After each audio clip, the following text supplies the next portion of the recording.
حضرت ابو الحسن رحمتullah تعالیٰ علیہ حضرت معاذ ابن جبل رضی اللہ تعالیٰ عنہ کے پاس بیٹھا کرتے تھے. فرماتے ہیں ان سے جو پیار بڑھا تو پھر میرا مصلی سے بھی بڑھ گیا.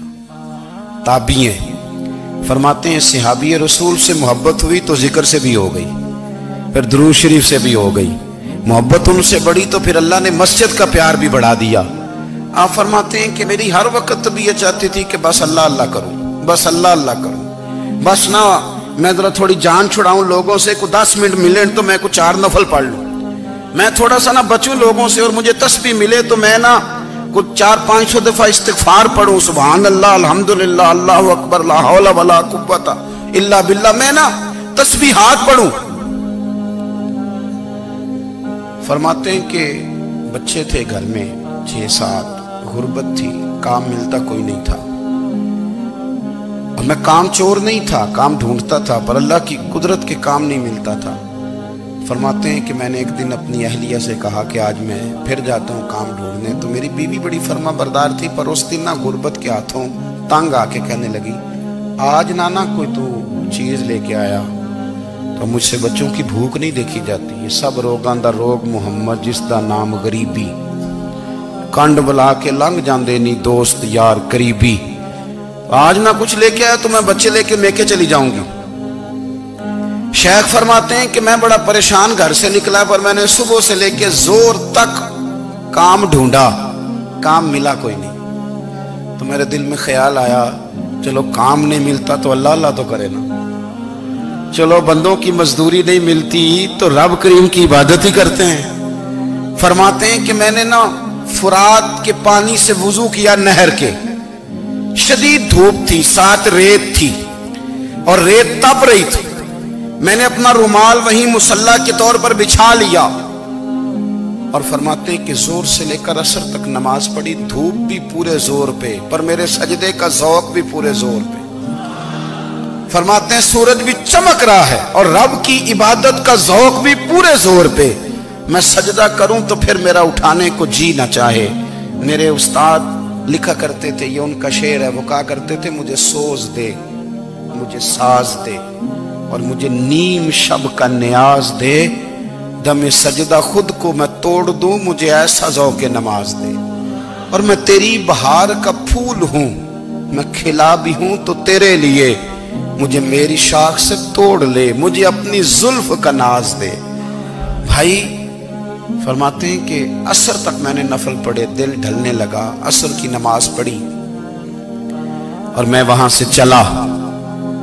اب میں جب نکلنے لگا تو دل میں خیال آیا کہ چھوٹی چھوٹی دیواریں ہیں گھر کی, بغیر کچھ لیے جاؤں گا تو بیوی دور سے دیکھے گی تو شور کرے گی کہ پھر خالی ہاتھ آ گیا ہے. کہتے میں نے اپنے اسی رومال میں جس میں میں نے نماز پڑھی تھی نا, رومال میں کی آخی دے پنجابی جسافہ, کہتے ہیں اسی میں نا میں نے کچھ ریت بھر لی کہ وہ دور سے دیکھے گی تو سمجھے گی کچھ لے کے آیا ہے, چلو جا کے اسے بتا دوں گا کہ آج پھر مزدوری نہیں ملی.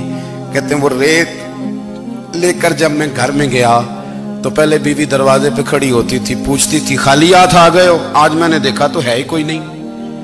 فرماتے ہیں میں اندر داخل ہوا, سلام لیے, کونے میں میں نے وہ رومال رکھ دیا اور میں نے آواز دی کہ بھلی مانس کہاں ہو؟ تو وہ کہنے لگی آپ منہ ہاتھ دھو لیں, میں روٹی لے کے آئی. میں نے کہا روٹی کہاں سے آ گئی؟ یہاں تو کئی دنوں کے فاقے, تو کئی دنوں کی غربت ہے, یہاں تو اس گھر میں تو فقیری ہے. فرماتے ہیں کہ وہ روٹی لے کے آئی اور اس وقت کی جو موجودہ نعمتیں تھیں, سمجھ لیں سلاد, اچار, ہر چیز ساتھ لائی. میں نے کہا کہ بچے کہاں گئے؟ کہنے لگی وہ کھانا کھا کے کھیلنے گئے, آپ کھانا کھا لیں آ جاتے. کھانا اس نے چن دیا. میں نے حیرت انگیز لہجے میں ساری نعمتیں اپنے دسترخوان پہ دیکھ کر کے بیوی سے پوچھا یہ کہاں سے آیا کھانا؟ بچوں کو تو نے کہاں سے کھانا کھلایا؟ یہ سارا کچھ کیسا ہے؟ کہنے لگی پتہ نہیں آج آپ کس کریم کی مزدوری کرنے چلے گئے تھے, پتہ نہیں کس کریم کی. میرے گھر میں تو اتنی نعمتیں آئی ہیں کہ مجھ سے سنبھالی نہیں جا رہی, اتنا اناج ہے, اتنا گندم ہے, کس کریم کے دروازے آج چلے گئے تھے؟ یہ کہتے کہتے وہ اٹھی اور اٹھ کر کے کہنے لگی پہلے بڑا کچھ آیا تھا, اب کیا لے آئے ہو؟ اور جا کر کے نا اس نے وہ ریت والا رومال کھولا، کہنے لگے میں تو لے کے آیا تھا ریت، تو میرے رب نے اسے بھی سونے اور ہیرے بنا دیا تھا۔ جب آپ کی توجہ اللہ کی جانب، میرے نبی پاک صلی اللہ تعالی علیہ وسلم نے فرمایا ہر چیز اپنے رب سے مانگ، ہر چیز مانگ، ہر چیز مانگ۔ یا رسول اللہ کیا کچھ؟ میرے محبوب نے فرمایا تیرے گھر میں نمک بھی ختم ہو جائے تو وہ بھی اپنے رب سے مانگا کر، تو مانگنا وہ تجھے دے گا، تو اس کی بارگاہ میں کشکول طلب دراز تو کرنا۔ اور ترمذی شریف میں عجیب لفظ ہے، رسول کائنات نے فرمایا، رب کریم فرماتا ہے جب میرا بندہ ہاتھ اٹھاتا ہے نا تو مجھے حیا آتی ہے کہ میں خالی کیسے لوٹا دوں اس کے۔ اتنے بڑے بادشاہ کی بارگاہ میں، او بھائی لوگوں سے عزتیں تلاش کرتے ہو تو وہ کیا تمہیں عزت دیں گے؟ وہ تو کل اچھا کہتے ہیں پرسوں برا کہنے لگ جاتے ہیں۔ لوگوں کے سامنے گڈ بک میں آنا چاہو گے تو وہ تو سویرے تمہارے بارے میں کچھ کہیں گے، شام کچھ اور کہیں گے۔ اپنی روحانی زندگی آباد کریں، اپنے مسلح کو وقت دیں، اور دنیا سے چھپ کر اس موبائل کو بند کر کے اور اپنے آپ سے بھی چھپ کے اور تنہا ہو کے چھپا کے سارا کچھ اپنے آنسو اپنے رب کی بارگاہ میں پیش کریں، اس کے حضور حاضری دیں۔ سنو نا ترمذی کی حدیث، اور اسے یاد رکھنا، نبی پاک علیہ السلام نے فرمایا اپنے دکھ لوگوں کے سامنے نہ بیان کرنا، سیٹھوں نوابوں کو نہ بتاتے پھرنا، دنیا داروں کے سامنے جا کے نہ رونا کہ میں تکلیف میں ہوں۔ فرمایا اگر دنیا داروں کو دکھ بتاؤ گے رب تمہیں کبھی غنی نہیں کرے گا، اور لوگ ہیں کہ الٹا مذاق اڑائیں گے۔ آپ کی جس سے بڑی پکی یاری ہے نا، پکی، وہ تب تک پکی ہے جب تک آپ نے 50,000 مانگا نہیں، اور جس وقت آپ نے کہہ دیا کہ میں مجبور ہوں میری مدد کر تو پھر ختم ہو گئی دوستی۔ لوگوں کی تعلقات آپ کے ساتھ تب تک ہیں جب تک آپ ان سے کوئی ضرورت وابستہ نہیں کرتے۔ کریم محبوب فرمانے لگے بندوں کے سامنے دکھ نہ بیان کرنا، اللہ تجھے کبھی غنی نہیں کرے گا۔ تو اپنے دکھ اپنے رب کو بتا، تو دعائیں مانگ، تو اس کی بارگاہ میں حاضر ہو، تو اس کے حضور عرض کر۔